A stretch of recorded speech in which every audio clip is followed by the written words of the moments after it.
The first time I saw her, the world felt different.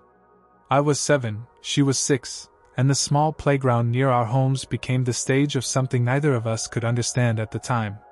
She was sitting on the swing, her feet barely touching the ground, humming a tune I had never heard before.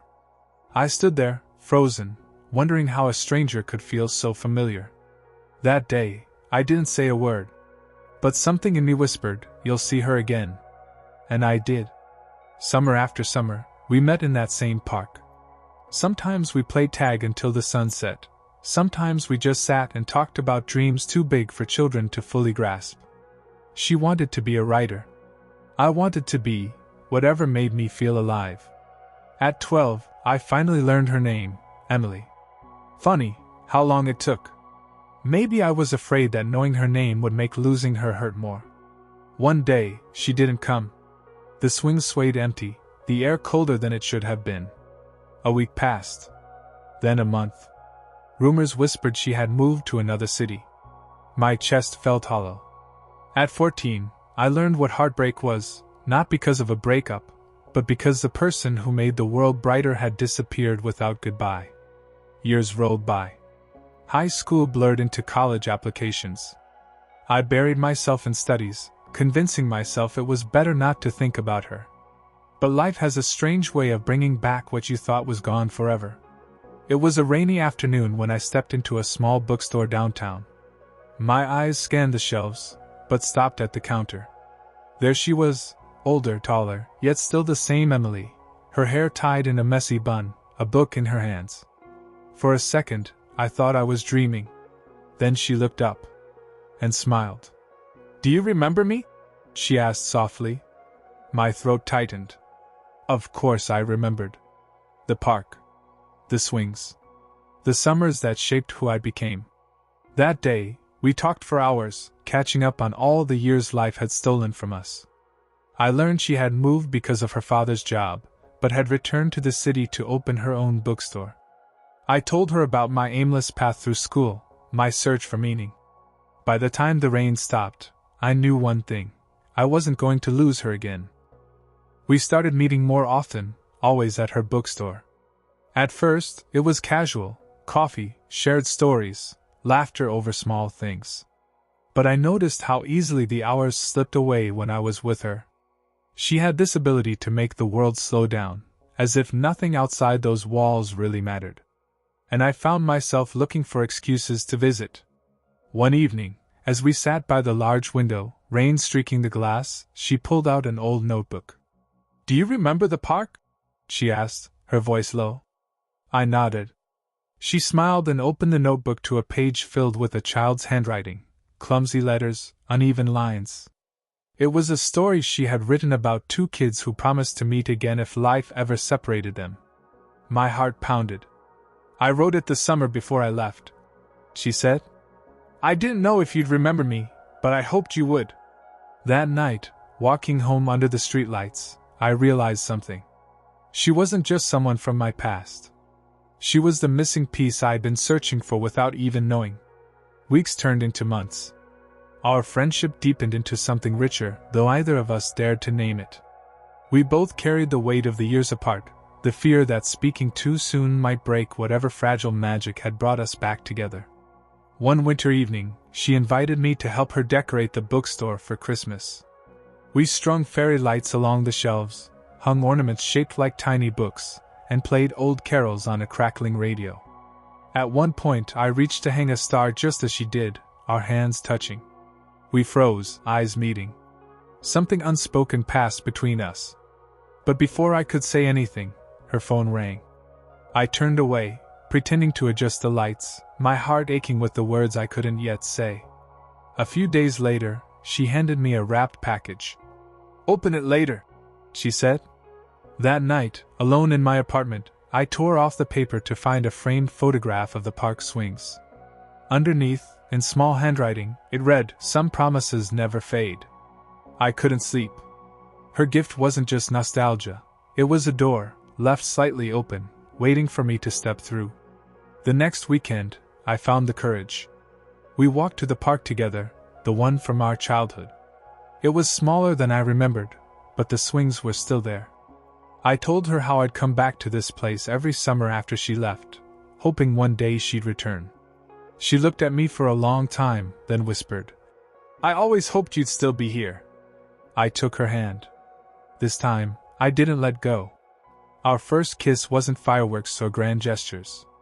It was quiet, almost hesitant, under the fading glow of the park lights. But in that moment I knew I didn't need fireworks. I needed her. After that night, something shifted. We weren't just two people catching up on lost years. We were building something new, something ours. Not everything was perfect. We both had our own scars, our own fears. She had been hurt before, and I carried the weight of never wanting to lose her again. But every time doubts crept in, we talked.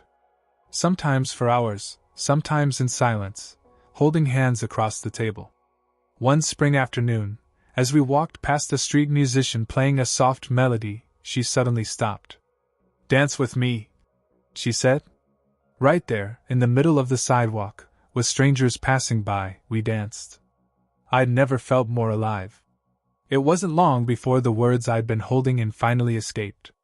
"I love you," I told her one night, my voice unsteady. She smiled, tears in her eyes, and replied, "I've loved you since the swings." We didn't know it then, but that was the moment the rest of our lives began. The proposal wasn't extravagant. It didn't need to be. One summer evening, we returned to the park where it all began. The air was warm, the sunset casting gold over the swings. I pulled a small box from my pocket, my hands trembling. "Emily," I said, my voice catching, "you've been part of my life for as long as I can remember. Will you make sure I never have to remember it without you?" Her eyes welled with tears. She nodded before I even finished speaking. Our wedding was small but perfect. Strings of lights hung from the trees in her grandmother's backyard. Friends and family gathered, some wiping tears, others laughing. As we exchanged vows, I felt the weight of every moment that had led us there. Every summer day in the park, every night in the bookstore, every second I thought I'd lost her. We weren't just saying, "I do." We were promising to keep choosing each other, every day, no matter what. Marriage brought joy, but also challenges we didn't expect.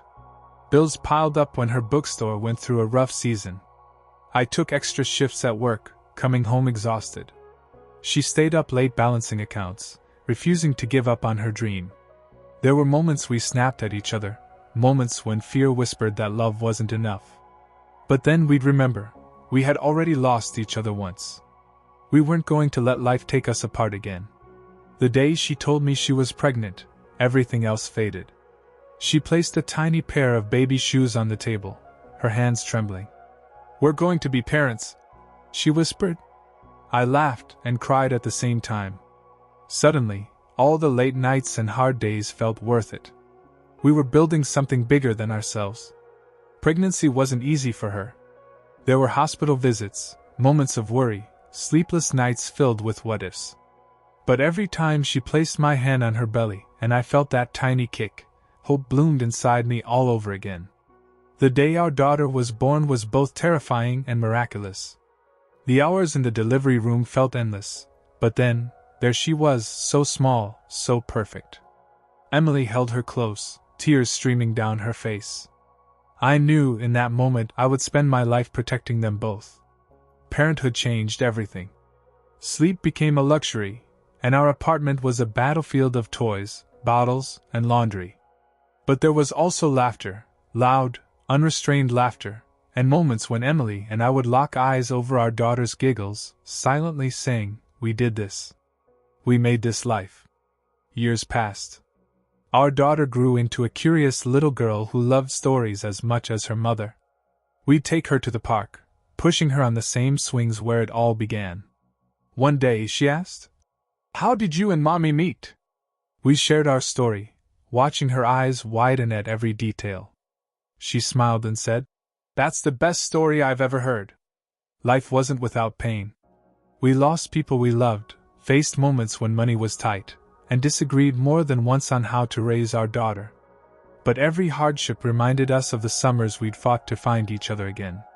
On our 20th anniversary, we stood in that park once more, our daughter, now a young woman, beside us. Emily looked at me, her eyes the same as when we were kids. "We really did it," she whispered. And I knew she was right. We had built a beautiful family, not by chance, but by holding on, through distance, through struggle, through time itself. Life has a way of testing us, of separating us from the people and dreams we hold closest to our hearts. Sometimes, it feels like everything we love is slipping through our fingers, and we wonder if we'll ever get it back. But this story reminds us of something powerful. Love, real love, doesn't just survive time, distance, and hardship, it grows because of them. How many times in our own lives have we given up too soon? Walked away because the path looked too uncertain? Emily and her husband teach us that sometimes, the things worth keeping are the very things that life will challenge the most. And if we keep showing up, even when it's hard, even when it's uncomfortable, we might just find ourselves standing in the middle of everything we once dreamed of. Maybe your Emily is a person. Maybe it's a dream you abandoned years ago. Maybe it's a version of yourself you've been too afraid to chase. Whatever it is, let this be your reminder: it's never too late. Bridges can be rebuilt. Promises can still be kept. And sometimes, the best chapters of our lives are the ones we almost didn't get to write. So hold on. Keep walking. Keep believing. Because one day, you'll look back and realize every struggle, every delay, every heartbreak was leading you to exactly where you were meant to be. Thank you for staying with me until the very end of this story. If it touched your heart, I'd love for you to let me know in the comments. Your thoughts mean more than you know. And if you believe in love, in second chances, and in the beauty of never giving up, please subscribe to the channel, give this video a like, and share it with someone who needs this message today. Together, we can spread more hope, more love, and more stories worth telling.